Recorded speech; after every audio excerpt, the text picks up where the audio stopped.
This week on the Convo Table show, we get to discuss a very wide topic that is affecting the current generation and even the past generation. So we get to understand that every person has their own way of dressing and they have their own fashion, their own style. When it comes to my dress, my choice, we have different opinions. And today we have guests over here. They are just going to introduce themselves and then we get down to it. So from my far right, please tell us who you are. Okay, my name is Diskyes Sawene. I'm a businessman and a youth patron in the church. So I'm a pastor. Mama tafadhali. Naima mgeni, a housewife and a secretary. Karibuni sana. So on my far left we have an audience. These are just youth. They are going to participate widely in this conversation because these are the people whom it's affecting a lot. So we're just going to understand how dress type takes meaning and life out of clothes from Mr. Sawene. Okay, my take is like this. Yeah. We automatically know that there's a saying that says how you dress is how people address you. Yes. If you automatically want respect from the society, how you dress will speak to them and they will accord to you according to how you've dressed. Whether you come from a Christian family or you come from a modesty family or you come from a low family, it's how you dress is how it will speak about you and where you're heading to in life. Wow. That is my take. Mama name. Naam. Mimi pia nachukulia kuwa vazi lako litaongea mambo makubwa kuhusu wewe. Kwa sababu kuna vile ambavyo tunavaa ukiwa unaenda kazini, ikiwa unaenda kanisani ama unaenda msikitini, hiyo itaashiria lile jambo ambalo unafanya kutokana na mavazi yako. Wow. Mavela, tuambie jambo. According to me, yes. Venye una dress ndo venye mtu anakuchukulia zindo ina bring image yako. Unajua kuna difference ya msee mwenye ana dress. Unajua huyu venye ame dress hivi, huyu anakaa pastor, huyu anakaa msanaenda ofisi, huyu anakaa artist. So that's my take. Kama wewe binafsi ulivyovalia. Mimi ni artist. So mtu atajudge tu, atajua tu mazee look zangu na artist, msee musician kitu kama hiyo. Hata Maria tuambie kitu when it comes to dress code. Okay. When it comes to dress code, okay, like when someone is going to work, that's obvious. One will put on an official dress. Yeah. But when one is like a musician, as he said, okay, inaonekana tu. Okay. Wow, that is very, very interesting. Now, what impression does your dress code say about you, Mr. Sawene? Okay, just like we look in the society today, we have got different types of people in the society. There are people that are talented, there are people that maybe they are trained to work in an office. Automatically, there are people that are working in the street. We call them prostitutes. Okay. And when we talk about prostitutes, we have got male prostitutes and we've also got female prostitutes. So that I don't want to be biased. Yes. Why do I say male prostitutes? They are young men who have positioned themselves to go and service elderly women to get money. And also they are also young men who are gays. They are also prostitutes in the street. So how they will dress will speak about them, because you will understand that the chemistry in their body will reflect what they are and what they will always, their outcome. At the same time, a prostitute will not put on something that is good, you understand, an attire that is some like Maria's kind of dress, Cinderella type of dress, because according to her, she's doing a business and she's like going to array out to advertise her business. And her the commodities that she's advertising is her body. Exactly. Now she has to show off what she has. Somebody sang about fundamentals. You are showing your fundamentals to the world, what you are supposed to sell, what you are supposed to market as per that time. So, but by this particular thing, when we talk about parenting, okay, these particular vices are coming out from parenting and the difficulties of life. So we may understand in that particular way. Mom, maybe your take. Naam.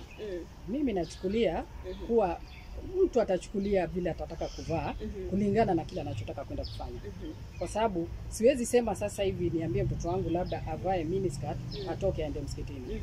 Hakuna kitu kama hicho. Atavaa vile anavyojua. Nimemfunza madili kuvaa kinadhifu. Ajistiri vizuri kabisa, akitoka anatoka amejistiri. Na ikiwa kuna mtu labda utakutana naye njiani, amevaa kulingana na vile kazi yake inaenda. Ni ofisini atavaa kiofisi. Na ikiwa ni anaenda tuseme sasa anaenda kazi hizo ambazo mwenzangu amesema, atavaa kulingana na biashara yake. Unaona? Sasa hauwezi ambia mtu ati labda vaa vile ninavyotaka mimi na labda mimi ninavaa kujistiri kulingana na heshima yangu na vile ninavyojijua na nimwambie hapana wewe usivae hivyo. Unaona? Sasa huwezi ekea mtu limits kwa ile kazi yake anayoenda kufanya. Na mtu wa ofisi kuna vile atavaa aonekana ameenda ofisini. Mtu haezi vaa anavaa kama yule anaenda kujiuza na anaenda ofisini. Sasa hapo hiyo yale mavazi yatakutoa wewe ni nani na itakutoa na wewe na sura yako vile ulivyo. Wow, asante sana kwa hayo maongezi mazuri. So we are continuing to discuss this amazing topic. Please consider subscribing, liking, sharing and commenting on our videos. So we want to also understand how we want to get the concern of how the current generation and the previous generation, like the past generation, their dressing, it has come to our attention that their dressing is very different. We want to understand why is it that we are being condemned of how we dress unlike the older generation. Okay, I will say that the modern generation does not understand why somebody sat down and created clothes. Okay. And in a modern society today, it's a society whereby it's full of competition and comparison. Why do I say comparison? I look at a person or my neighbor, how he has dressed, and I look at him and maybe I find him attractive. Okay. So automatically my mind will go and change that I need to buy clothes like him. I need to look like him or like her. So I am being pushed in the mind because dress code is a mindset and an understanding that the picture that you have like incorporated in your mind, the picture you have like assimilated from somebody or from the media. Then after that, you'll be pushed to go and buy an attire simply because you want to look like somebody or you want to impress, you want to attract. And that is the only wrong notion of dressing. Madam, maybe you tell us your own way. Ni kweli, mwenzangu kama vile alivyosema, ni vile kama sasa hivi vijana wetu wamechukulia kwa mfano sasa tuseme wanamuziki. Yes. Kuna vile wanavovaa wakiwa pale kwa stage ambapo hauwezi mpata kwa street akiwa amevaa ile nguo. Unaona? Na sasa vijana wetu wakiona vile wanaona ule ndio mtindo wa kufuata. Ambapo ile yuko kazini na kazi yake nataka avae hivyo. Unaona? Yes. Sasa akitoka pale vijana wetu wanaona yale ndio mavazi, anakimbia dukani ananunua, anavaa. Ambapo sasa pia sisi kama wazazi tumepotoka kwa sababu tunatakana tuelekeze watoto wetu kulingana na maadili yale tuliyokuwa nayo sisi, si yale wanayotaka wao. Waona? Kwa sababu sasa wao wanataka haya yaliyoko sasa. Na yale yaliyoko sasa mara nyingi unakuta ni mitindo ambayo imeingia kulingana na yale mambo yaliyoko sasa hivi. Unaona? Kwa sababu kitambo hakukuwa na muziki ile kama hii iliyoko sasa. Ambapo hakuna vile ulikuwa unaruhusiwa kwenda kwa stage ukiwa uchi. Na hivi sasa kuwa uchi ni fashoni ambapo sasa tunachukulia pia tukitoka pale pia mimi nenda nunua kama yule mwanamuziki. Unaona? Ama yule dancer alivyodansi ile nguo yake imenipendezea kabisa, nenda nunua kama ile. Na huelewi kuwa yeye pale ameenda kazi. Unaona? Akitoka pale ameshavua ile nguo ameiweka kando, amevaa nguo ambayo imemstiri. Unaona? Sasa hapo ndipo watoto wetu wamepotelea. Na ambapo Mungu atujalie wapate kuona na kufunguka macho. Kama wazazi hapo nakubali tumefeli upande huu. Kwa sababu sisi ndio tunawapea zile pesa, wananunua zile nguo. Huwezi laumu yule mtoto ni mimi natakana nimuelekeze, si ajielekeze. Ambapo hivi sasa ni wale watoto ambao wanataka kujielekeza, si kuelekezwa. Na itabidi tutumie nguvu kuwaelekeza vile ambavyo tunatakana. Tuwaonyeshe maadili kuwa haya unayoyaona sio mwelekeo. Kamfuate yule uliyemwona pale, mfuate kando uone kama ndivyo anavovaa. Unaona? Pale wamuona kwa sababu yuko kazini, akitoka pale kazini havai hivyo. Havai hivyo. Ni kama vile unavyonipata nikiwa shambani, sivai hivi. nitavaa kulingana na shamba ama ninaenda ofisini, nikitoka ofisini nabadilisha, navaa nguo zangu za nyumbani. Bado hapo kidogo tu, kuna mtu nilikutana na yeye nikamuuliza mbona amevalia jinsi alivyovalia, na akanielezea kusema kweli mavazi yale hayakupendeza, na akasema kwamba mavazi tunayoyavalia sahihi, hii generation ya sahihi, mavazi tunavyovalia ni mavazi yaliyovaliwa na mababu zetu. Ni kweli? Hapana. Hayo ni yale yaliyoko sasa. Kitu kama jeans ilivaliwa, lakini hakukuvaliwa ragged. Hivi sasa tuva ragged. Kwa nini? Kwa sababu tunaona yani tuliona mwanamuziki fulani amevaa ragged, sisi tunataka tutembee na ragged mtaani. Kwa hivyo kuvalia ragged si maadili. Hapana, sijasema ni vibaya, lakini tategemea mtu ameivaa kivipi. Waona? Sijasema ni mbaya, ni vile ulivyovalia na ni wapi umevalia. Hapo sasa ndio tunapingania pale. Waona? Ni kila kitu kiwe mahali pake na wakati wake. Sasa hapo ndipo tunapopotelea kama vijana. Let me add something small about that. Yes, sir. Putting on a ragged jeans or a ragged maybe skirt or any other thing, a shirt that has been torn, I've said, is because the modern generation, modern society do not understand the reason as to why clothes were invented. Okay. And I'm trying to put that particular point so that we get it so clearly. I'm getting it. The reason as to why the clothes were created or maybe invented it was because inataka kusitiri uchi wetu. Now, today we are putting them like that and exposing our nakedness even to people that we are not married to. Our nakedness is supposed just to be open to that particular person that we are married to. But today we are exposing our nakedness to every other person so that they can get attracted to us. Not because I want to put on a dress. Not because maybe I am in this particular faculty or in this particular business. That's the reason why I'm putting on that particular thing. I can sing this particular song and present it in a presentable dresses, and it will still market. It will still go. But there's something else that is into these particular things that is catalyzing and propelling this and fueling this particular menace, and that we want to get rid of. We appreciate it's not bad. It's my dress, my choice. It's what you have chosen. But at the end of it all, it is destroying yourself. Just like my partner has said, parenting is a problem. Because there before, we used to be stroked. Our parents will use kiboko. Yes. Today, I have not seen a parent who is using kiboko. Yes. A child is controlling a parent, not a parent controlling a child. Yes. And there is a very big mess like in this society today because of parenting. Nathaniel, naona unacheka kidogo. Give us your point on that.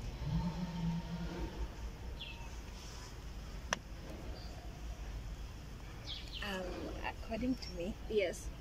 I can say, yeah, there are some dress codes that they are not attractive. Yes. And according to you, you are supposed to carry yourself by your dress code. There is, and the way you dress, yani venye umevaa itaongea venye your character. Kuna ule mwenye atasema nimevaa mini skirt but holy, mtu ataamini. But lakini si ati dress code itaenda na kila mahali. Napenda official lakini si ati nitavaa official kila mahali. Nitaweza kuwa naenda hike lakini si vaa official. There is some circumstance utahitaji kuvaa this dress code lakini inafaa. There are some parts si lazima expose. There are some things at least you have. So personally, how do you feel about your dress code today? I feel I don't. do you feel you've dressed in a comfortable way? Are you comfortable in your dressing? Yeah, I am. Okay. Yeah, and but do you think it's suiting the occasion? Wow. Okay, something you want to add? Yeah, but about the logo. Okay. The logo sometimes speaks louder. Yeah. I can say mine is written bad boy. Yes. I'm not a boy, I'm a girl. Okay. It can be written bad girl. Yes. Somebody can say like this girl looks a bad girl. So, but those are just words. Yeah, they might be words, but some they may be too harsh. Okay. Yeah. So we should also look at the wordings that are written on our clothes. Yeah. Now let's get a male version from Patrick. Yes, my take on this is when it comes to dress code, I think when you dress there is a mentality that nikienda mahali fulani nafaa kuvaa hivi, ama niko mahali fulani kaa wewe ni mwanafunzi venye tunaona wanafunzi wako kwa uniform anavaa hivi, kazi mtu anavaa hivi.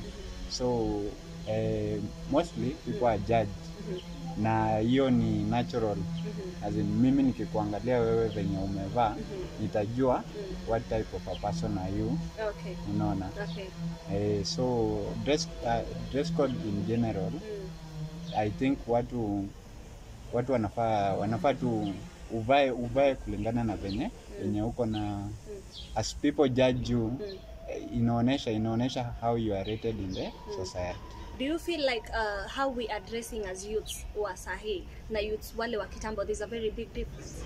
Yeah, there's a very big difference.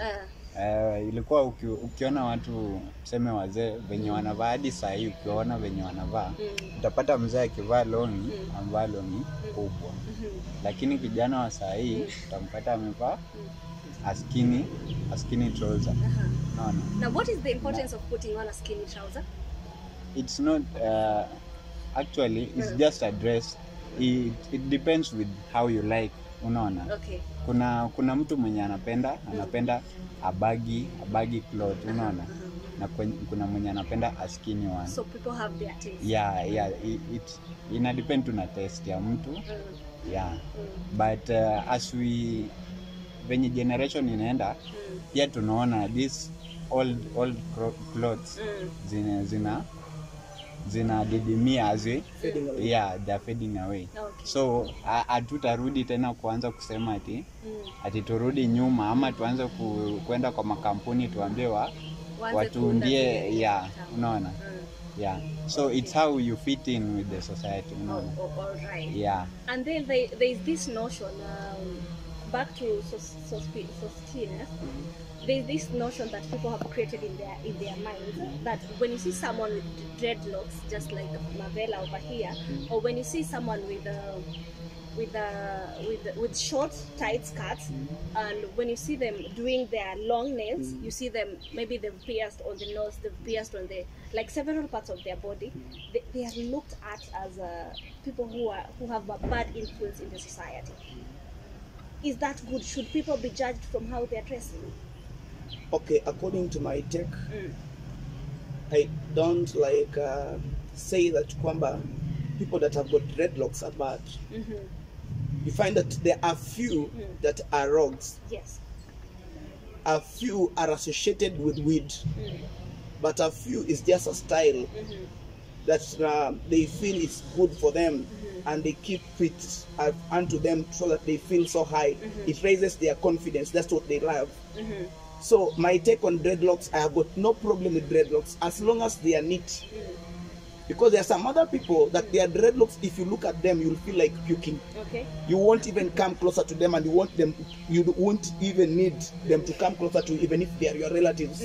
Because it's going to be a bad impact to your own children in the house. So that's the only biggest problem that we have. Mini dresses are good, but mostly for the short ladies. It fits them, it makes them feel comfortable, makes them feel beautiful, and at least self-esteem is arisen in them. It rises in a way. That is it.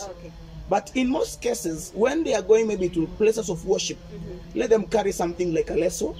At least let them tie themselves to look at least good in the church. Ladies in the house, do you think that is right? No. Mary, you're saying no. Protest. Okay. You let just us get your point. Okay? You just say they look good in short dresses, right? But why do we want to say that they carry again lassos? What for? And you've seen they are good. You know, I am talking about they coming in the church. Maybe their dress, their miniskirts or short dresses are not too much short, yes, but in the society today we have got two types of people in the society: those people that accept and those people that do not accept. You understand? Some people, like I will say, our dress code can catalyze or arouse somebody sexually. You understand? If it cannot arouse you as a father in the house, it will arouse your neighbor as a man who is older than you. And anything can happen. If somebody comes and says, this is you, and is giving you and offering you money, will you refuse? The society today, the young ladies do not refuse. The young boys do not refuse. But now, it's about the self-confidence and the principles that you've set within yourself that will always automatically govern you and safeguard you.